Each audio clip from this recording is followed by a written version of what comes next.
গুজবে কান দিবেন না, সত্য কি জানুন, তারপর প্রচার করুন। আসুন। ইনশাআল্লাহ। আমার নাম তপন।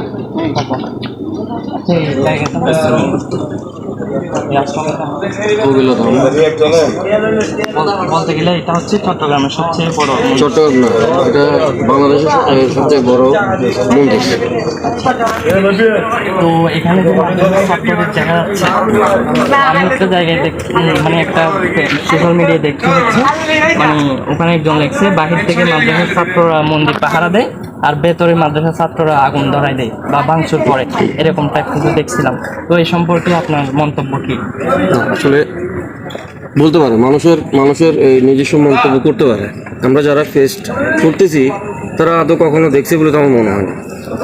আমরা প্রথম দিন থেকে মাদ্রাসার ছাত্ররা, ইভেন অন্য অন্য এই সংগঠনের ছাত্ররা যেভাবে আমাদেরকে সহযোগিতা করে আসে, সেটা আমার মনে হয় না অতিরিক্ত করছে। যেসব গুজব যারা ছড়াচ্ছে তাদের আসলে কাজই হচ্ছে গুজব ছড়ানো।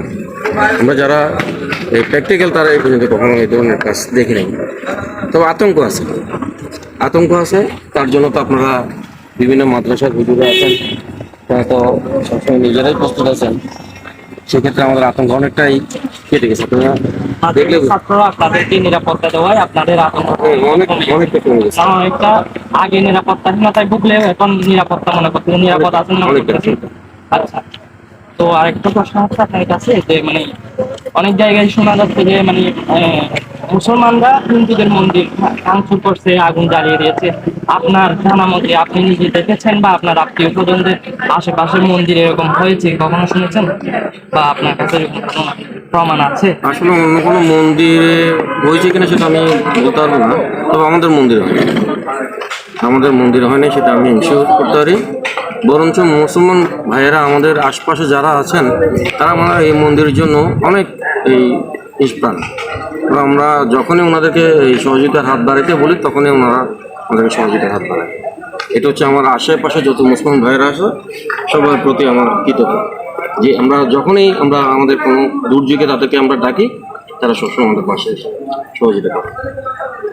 এখন হচ্ছে সময় প্রায় একটা পেরিয়ে গেছে মনে হয়। তো মাদ্রাসার ছাত্ররা এত রাতে আপনাদেরকে মানে এখানে বসে আছে, আপনাদের আশ্রম পাহারা দিচ্ছে, আপনাদের অনুভূতিটা কিরকম?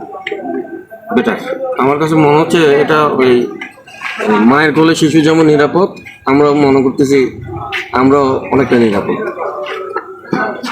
আপনার সাথে কথা বলে ভালো লাগে। ধন্যবাদ।